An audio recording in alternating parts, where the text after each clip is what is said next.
எனக்கே உயிரானவள் எபிசோடு 23. வாங்க கதைக்குள்ளே போகலாம்.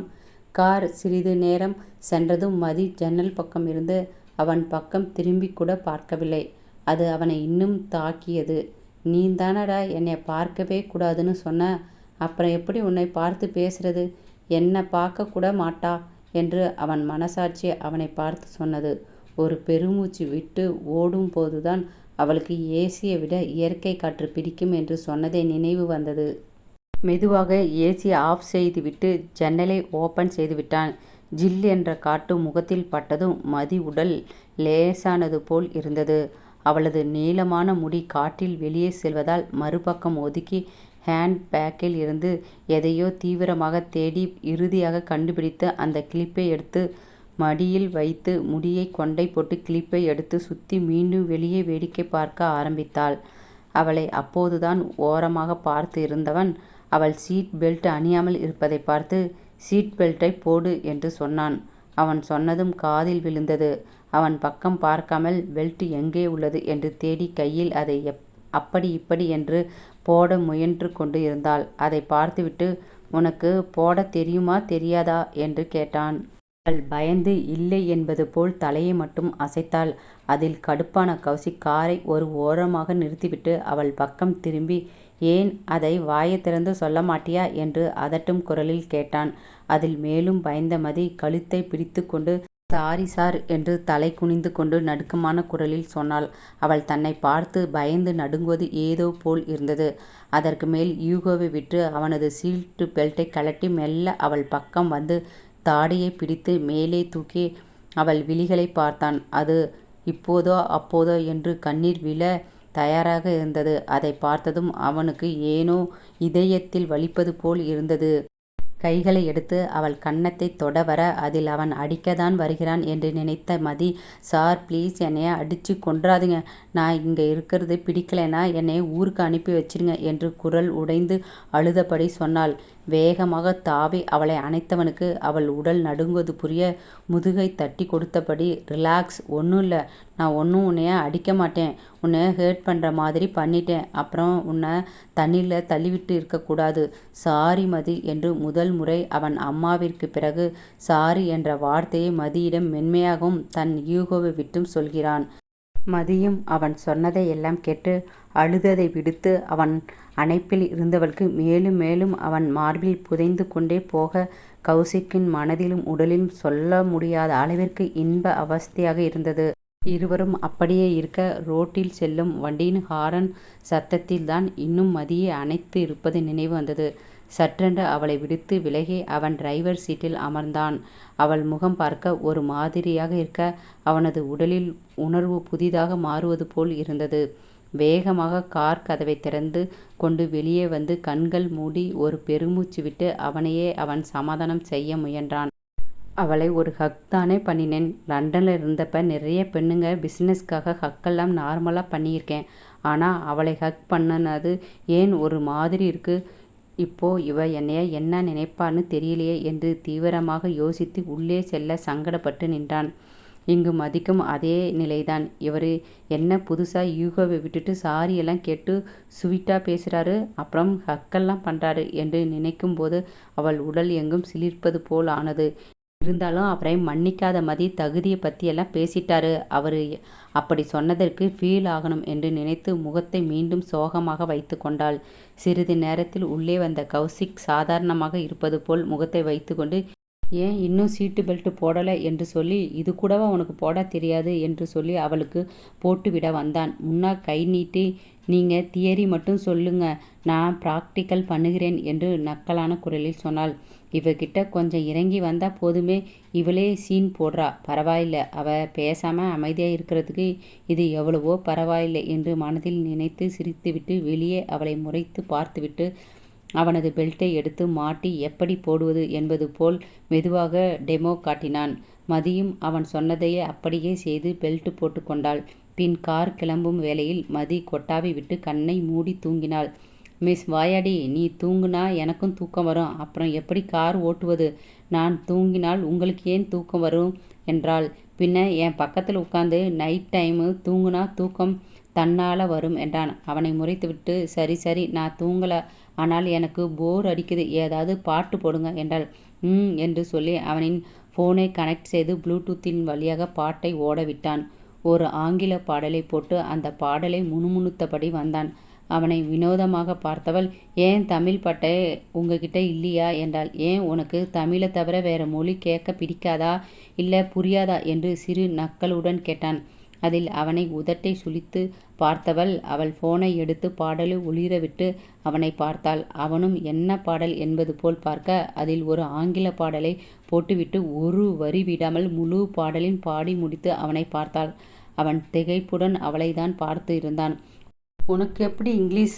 ஹலோ சாரே, எனக்கு இங்கிலீஷ் சரியாக பேச வராது தான், ஆனால் பாட்டு எல்லா மொழியிலும் கேட்பேன்.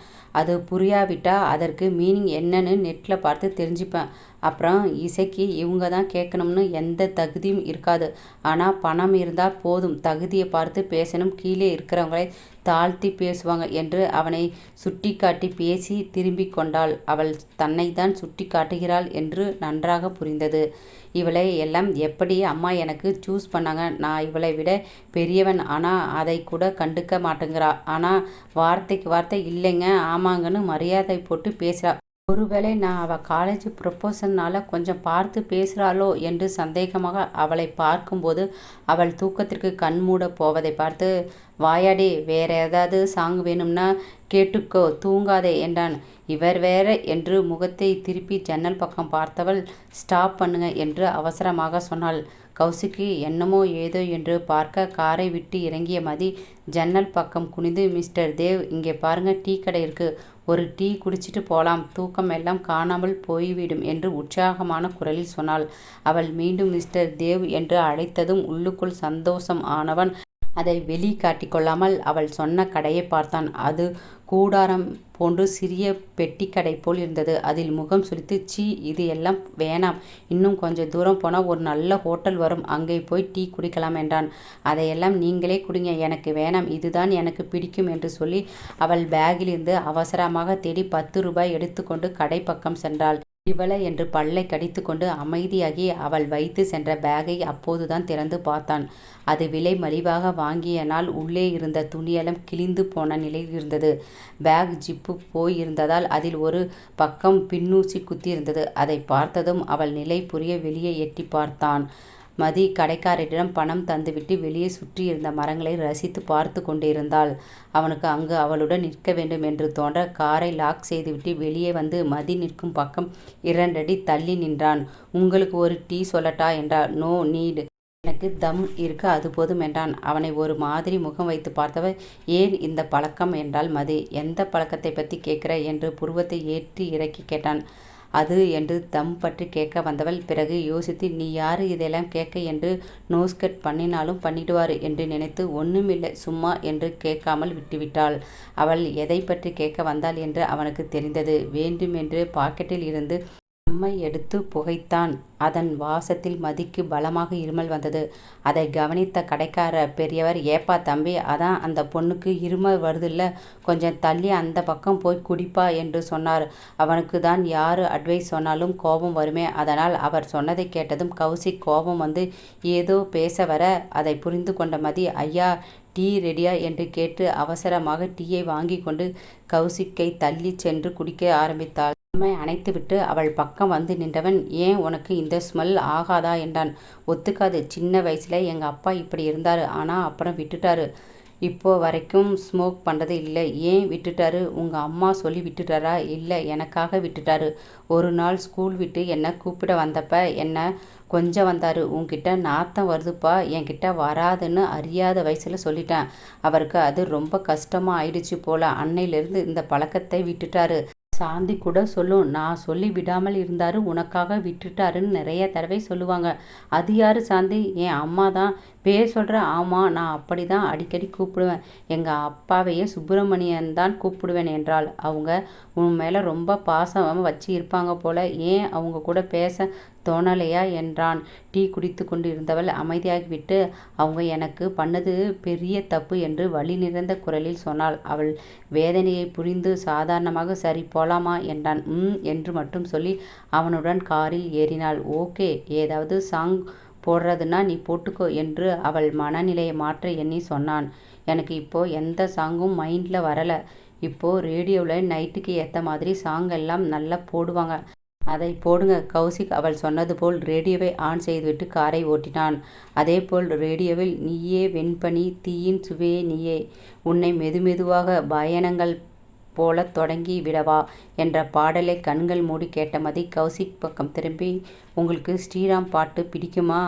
அப்படி எல்லாம் இல்லை, பாட்டு நல்லா இருந்தால் கேட்பேன் அவ்வளவுதான் என்றான். ஓகே, எனக்கு ரொம்ப பிடிக்கும், செம்ம லவ்லி வாய்ஸ் என்று கண்கள் மின்ன உற்சாகமாக சொன்னாள். என்று சொல்லி காரை ஓட்டினான். அதே சமயம் ஒரு கார் வழியில் நின்றிருந்தது. அதன் முன்னே ஒரு பெண்ணும் ஆணும் கையில் ஒரு குழந்தையுடன் கை கட்டியபடி நின்றிருந்தார்கள். அவர்களுக்கு லிஃப்ட் தரலாமா என்றாள். இது ஹைவே ரோடு, இந்த டைமில் யார் என்னன்னு தெரியாமல் லிஃப்ட் எல்லாம் தரக்கூடாது என்றான். கரெக்ட் தான், ஆனால் அவங்க கையில் ஒரு குழந்தை இருக்கிற மாதிரி இருக்கே, ப்ளீஸ் லிஃப்ட் கொடுங்க என்று கெஞ்சலுடன் சொன்னாள். ஒரு பெருமூச்சு விட்டு, இந்த இறக்கம் உனக்கு எப்போ வேணும்னாலும் ஆபத்தை தரும் என்று சொல்லி அவர்கள் முன்னால் அவன் காரை நிறுத்திய போது தான் கார் முன்னால் இருந்த லைட் வெளிச்சத்தில் இருந்த இருவரையும் பார்த்து அதிர்ந்து அவசரமாக கழுத்தில் போட்டிருந்த துப்பட்டாவை எடுத்து முகத்தை மூடி கௌசிக் டேஷ் போர்டில் இருந்த தூங்க என்று வைத்து இருக்கும் ஐ மாஸ்கை எடுத்து போட்டு கொண்டவள், ப்ளீஸ் கொஞ்ச நேரம் என்கிட்ட பேசாதுங்க என்று கெஞ்சல் குரலில் சொல்லி தூங்குவது போல் நடித்தாள். கௌசிக் ஒன்றும் புரியாமல் அவளை பார்க்கும் போதே அவன் ஜன்னல் பக்கம் வந்த ஒருவர், சார் எங்களை மெயின் ரோட்டில் ஸ்டாப் பண்ணிடுங்க, எங்கள் கார் சடனாக ஸ்டாப் ஆயிடுச்சு என்றான். எஸ் சார் என்று பாவமாக ஒரு பெண் சொல்ல, ஏறுங்க என்று சொல்லி காரை அன்லாக் செய்தான். இருவரும் பின்னாடி ஏறி அமர்ந்து குழந்தையை மடியில் வைத்து அமர்ந்தார்கள். கார் அந்த இடத்தில் இருந்து கிளம்பியது. பின்னால் இருந்த அந்த பெண், இதுக்கு தான் விவேக் அந்த காரை நம்ம மாற்றிடலாம்னு சொன்னேன், நீ தான் சென்டிமெண்ட் கார்னு சொன்ன, இப்போ பாரு ஹைவேல போய் பஸ்ஸில் நான் வீட்டுக்கு போகணும், கொஞ்ச நேரம் அமைதியாக இரு ஷீலா, பாப்பா தூங்கிட்டு இருக்கா, வீட்டுக்கு போய் பேசலாம் என்றான். எல்லாம் என் தலையெழுத்து என்று கோபமாக முணுமுணுத்து அந்த காரை சுற்றி பார்த்தா. பின்னால் இருந்து முன்னாள் சீட்டில் ஒரு பெண் தூங்குவதை பார்த்த ஷீலா, ஏன் சார் அவங்க உங்கள் ஒய்ஃபா என்று கௌசிக்கிடம் கேட்டாள். அவன் பதில் எதுவும் சொல்லாமல் காரை மட்டும் ஓட்டி கொண்டு இருந்தான். அவள் விடாமல், இந்த கார் என்ன விலை வருது சார் என்றால். அப்பொழுதும் கௌசிக் எதுவும் பேசாமல் தான் இருந்தான். அதை கவனித்த விவேக், சும்மா இரு, அது அவங்க பர்சனல், நமக்கு லிஃப்ட் தந்ததே பெரிய விஷயம் என்று ஷீலாவை திட்டினான். என்று உதட்டை சுளித்து கொண்டு அமைதியாகிவிட்டு மீண்டும் கௌசிக் பக்கம் திரும்பி, காரில் ஏதாவது சாங் இருந்தால் போடலாம்ல என்றாள். அதற்கு மேல் பொறுமையை இழந்த கௌசிக் காரை ஓரமாக நிறுத்தி பின்னால் திரும்பி, என் ஒய்ஃப் தூங்கிட்டு இருக்கா, அப்புறம் உங்கள் பேபியும் தூங்கிட்டு இருக்கு, அதை மனசில் வச்சு கொஞ்சம் சத்தம் போடாமல் வந்தால் நல்லா இருக்கும் என்று அதட்டும் தோணில் சொன்னாலும் அதில் ஒரு மிரட்டல் இருந்தது. அதை கேட்டு ஷீலாவுக்கு பயமே வந்துவிட்டது. அதற்கு மேல் ஒன்றும் பேசாமல் பயணம் தொடர்ந்தது. பின் ஹைவே ரோடு வந்ததும் அவர்கள் இருவரும் இறங்கி சென்று விட்டார்கள். அவர்கள் போகுவதை முகம் சுளித்து பார்த்துவிட்டு மதி பக்கம் திரும்பினான். அவனுக்கு அவர்கள் காரில் ஏறியதும் மாற்றி மாற்றி அவர்கள் பெயரை குறிப்பிடும் போதே விவேக் மதியின் அண்ணன் என்று புரிந்துவிட்டது. சொந்த அண்ணனை பார்த்து பயந்து, இவ ஏன் இப்படி அவளையே மறைச்சிக்கிட்டா என்று தீவிரமாக யோசித்து, அவங்க போயிட்டாங்க, தூங்கின மாதிரி நடித்தது போதும் என்று சொன்னான். அப்பொழுது மதியிடமிருந்து எந்த அசைவும் இல்லை. அவள் பக்கம் சென்று சிறு தயக்கத்துடன் கண்ணில் இருந்த மாஸ்கை கழட்டிவிட்டான். அவள் நிஜமாகவே கண்ணை மூடி தூங்கி விடுவதை பார்த்து, இவ எப்போ தூங்கினான்னு தெரியலே என்று முணுமுணுத்துவிட்டு ஜன்னல் எல்லாம் க்ளோஸ் பண்ணிவிட்டு ஏசியை ஆன் செய்து காரை ஸ்டார்ட் செய்து காரை ஓட்டினான். சிறிது நேரம் கடந்ததும் கௌசிக் தோள் மீது ஏதோ விழுவது போல் இருந்ததை உணர்ந்து தலை திருப்பி பார்த்தான். மதிதான் எப்போதும் போல் வாயில் ஜொல்லு வலிய தூங்கிக் கொண்டு இருந்தாள். அவளை பல்லை கடித்து பார்த்தவன், சரி பாவம் என்று தூங்கவிட்டா என் மேலே படுத்து இருக்கா என்று முணுமுணுத்தான். ஏண்டா என்னமோ மொத்தமாக உன் மேலே படுத்த மாதிரி சீன் போடுற என்று அவன் மனசாட்சி கேட்டது. அதையெல்லாம் ஓர தள்ளிவிட்டு, ஹே வாயாடி எழுந்திரு என்று தோளை ஆட்டி அவளை எழுப்ப முயன்றான். தூங்க ஆரம்பித்தால் அந்த கடவுள் வந்து எழுப்பினாலும் எழுந்திருக்க மாட்டாள். அது அவள் நினைத்தால்தான் முடியும் என்று அவனுக்கு யார் இதை சொல்வது? மீண்டும் 2-3 முறை அவளை எழுப்பி பார்த்தும் பதில் இல்லாததால் காரை கொஞ்சம் நிறுத்தி அவள் தலையை திருப்பி ஜன்னல் பக்கம் பார்த்தவாறு தூங்க வைத்து அவன் சட்டையில் லேசாக ஒழுகியிருந்த ஜொல்லை டிஷ்யூவை எடுத்து துடைத்துவிட்டு காரை ஸ்டார்ட் செய்து ஓட்டினான். இங்கு மதி சிறிது நேரத்தில் அவன் மீது சாய்ந்திருந்தாள். அவனும் 2-3 முறை விலக்கிவிட்டு பின் அவன் மீது சாய்ந்து தூங்க விட்டான். 2 மணி நேரம் பயணத்துக்கு பிறகு அவர்கள் வரவேண்டிய இடத்திற்கு வந்து சேர்ந்தார்கள். வெளியே ஏதோ சலசலப்பு கேட்டு மதி அப்போதுதான் கண் விழித்தாள். சூரியன் சுள்ளென்று முகத்தில் பட்டது. கண்கள் மூடி திறந்து கண்களை தேய்த்து விட்டபடி சுற்றி பார்த்தாள். அவள் முன்னால் கோவில் கோபுரம் நன்கு தெரிந்தது. ஆண்கள் பெண்கள் என்று நிறைய பேர் சுற்றி இருந்தார்கள். ஆமா, நான் எங்கே இருக்கேன் என்று முணுமுணுக்கும் போது, வேற எங்க இருப்ப, கோவிலதான் என்று சொல்லிக்கொண்டு பின்னால் இருந்து படுத்து இருந்த கௌசிக் எழுந்து அமர்ந்தான். ஏன் நம்ம கார்ல தூங்குறோம், ஆச்சி இங்க ரூம் இருக்குன்னு சொன்னாங்களே என்று ஆடையை லேசாக சரி செய்து தலைமுடியை மீண்டும் கொண்டை போட்டு கொண்டாள். அவளை ஒரு நொடி பார்த்தவன், நம்ம தங்க வேண்டிய ரூம் இப்ப கிளீன் இல்லாமல் இருந்துச்சு, அதான் என்றான். ஓஹோ, கூட்டி கிளீன் பண்ணுறதானே என்றாள். அவளை முறைத்து பார்த்துவிட்டு, இது மட்டும் இல்லை மேடம், அடிக்கடி அங்கே தான் பாம்பு வந்துட்டு போகும் என்றான். அதை கேட்டு அது என்ன பாம்பா என்று அதிர்ந்தா. நம்ம என்ன சிட்டிக்கா வந்து இருக்கோம், இது பட்டிக்காடு வீடு, எல்லாம் அவ்வளவா இருக்காது. ஓகே என்று சொல்லும்போது தான் அவன் சட்டையை பார்த்தாள். உங்கள் ஷோல்டர் சைடில் ஏதோ கம் மாதிரி ஒட்டி இருக்கு என்று சொல்லி டிஷ்யூவை எடுத்து தந்தாள். அவளை முறைத்துவிட்டு பல்லை கடித்தபடி, அது ஒன்றும் கம்முள்ள உன்னோட ஜொல்லு என்று முகம் சுளித்து சொன்னான். அதை கேட்டு ஒரு நொடி புரியாமல் விழித்து பின் தூங்கும்போது ஜொல்லு வலியும் என்பது நினைவு வர அவனை பார்த்து சங்கடப்பட்டு சாரி என்று வேறு எங்கே பார்த்தபடி மெல்லிய குரலில் சொன்னாள். அதெல்லாம் அப்புறம் பேசலாம், இங்கே பார், இது என்னோட தாத்தா குலதெய்வம். இங்கு தெரிஞ்சவங்க நிறைய பேர் வருவாங்க. அவங்க கிட்ட நான் தான் தாத்தா கிட்ட கல்யாணம் ஆனதை சொல்ல வேண்டாம்னு சொல்லியிருக்கேன். ஏதோ வேண்டுதல்னால கெடா வெட்ட வந்த வீட்டுக்காரங்களோட சொந்தக்காரங்களாம் நினச்சிட்டு இருப்பாங்க. அதனால் என்ன அவ்வளவா தெரிஞ்ச மாதிரி காட்டிக்க வேண்டாம் என்றான். அப்புறம் பாட்டி உன்னை அவங்களுக்கு தெரிந்த பொண்ணு மாதிரி தான் எல்லார்கிட்டையும் பேசுவாங்க. அதனால் நீ அவங்க கூட இரு, அதனால் ஒன்றும் பிரச்சனை இல்லை என்றான். அதற்கும் சரி என்பது போல் தலையசைத்தாள். பின் அவன் தாத்தாவிடம் இருந்து அழைப்பு வந்து பேசிவிட்டு, ரூம் ரெடியாக இருக்கு, இங்கிருந்து காரில் 5 நிமிஷம் மட்டும் போனால் போதும் என்று சொல்லி மதியுடன் அங்கு சென்றான். ஒரு கெஸ்ட் ஹவுஸ் முன்னால் காரை நிறுத்தினான். இறங்கி முன்னால் இருந்த வீட்டை பார்த்தாள். இது பார்க்க கூட நல்ல பெருசாக இருக்கு, இதில் போய் எப்படி பாம்பு வரும் என்று குழம்பி அவன் பின்னால் நடந்தாள். அவர்கள் முன்னால் வந்த தாத்தா, டே அந்த ரூம் தான், பாப்பாவை கூட்டிட்டு போ என்றார். தாத்தா என்ன சொல்ற, நானும் இவளும் ஒரே ரூம்ல இருந்தால் எல்லோருக்கும் தெரிந்திடும் என்று கோபமாக சொன்னான். அதெல்லாம் ஒன்றுமில்லை, இது நம்ம குடும்ப கெஸ்ட் ஹவுஸ், யாரும் இங்கே வரமாட்டாங்க, எல்லோரும் கோவில் இருக்கிற இடத்துல தங்கி இருக்காங்க என்றார். அவரை முறைத்து விட்டு சென்றான். மதியும் அவன் பின்னால் சென்று ஒரு அறைக்குள் நுழைந்தாள். அந்த அறை 10 பேர் படுக்கும் அளவு மிக நீண்ட விசாலமாக தான் இருந்தது. இங்க பாரு, மறந்தும் ரூம் ஜன்னலை ஓப்பன் பண்ணிடாத, ஏசி இருக்கு, இங்கே இயற்கை காற்று தான் வேணும்னு நினைச்சி அந்த தப்பை பண்ணிடாத என்று எச்சரிக்கை செய்துவிட்டு ஒரு படுக்கையில் படுத்து விட்டான். அப்பாடா, இங்கே 2 பெட்டு இருக்கு என்று நினைத்து உற்சாகமாக அவளும் இன்னொரு படுக்கையில் படுத்து உறங்கிவிட்டாள். நேரம் கழித்து கண் விழித்த மதி அப்பொழுது அறையில் யாரும் இல்லை என்பதை உணர்ந்து எழுந்து அமர்ந்தாள். அதே சமயம் கதவை திறந்து கொண்டு பாட்டி தான் உள்ளே வந்தார். கௌசிக் முன்னரே கோவிலுக்கு ரெடியாகி போய்விட்டான். உனக்கு ட்ரெஸ் இதில் நானே உனக்கு வாங்கினேன், இதை தான் போட்டுக்கிட்டு வரேன் என்று அன்பு கட்டளையிட்டார். சரி என்று சொல்லி வாங்கி கொண்டாள். நான் முன்னாடி தாத்தா கூட கோவிலுக்கு போகிறேன், நீ ரெடியானதும் டிரைவர் கூட காரில் வாடா என்று சொல்லி சென்று விட்டார். மதியம் குளித்து முடித்து அவர் தந்த ஆடையை எடுத்து பார்த்து அதிர்ந்து வேறு வழி இல்லாமல் உடுத்தி கொண்டு பார்த்தபொழுது சில நகையெல்லாம் இருப்பதை பார்த்து இது ஆட்சி வேலைதான் என்று நினைத்து சங்கடமாக போட்டுக்கொண்டு கோவிலுக்கு காரில் வந்து இறங்கினாள். அதே சமயம் அவளை பார்த்த அவனுக்கு காதில், கனவா கனவா, நான் காண்பது கனவா, என் கண் முன்னே கடவுள் துகளா, காற்றின் உடலா, கம்பன் கவிதை மடலா என்ற பாடல் மனதில் ஏற்றி ஒருவன் மதியை பார்த்து ரசித்து கொண்டிருந்தான். மதியை பார்த்த முதல் பார்வையில் ஒருவன் ரசித்து பார்த்து இருந்தான். இது கௌசிக்கின் ஒன்றுவிட்ட சித்தி பையன் மகேஷ், கௌசிக்கின் தம்பி முறை ஆவான்.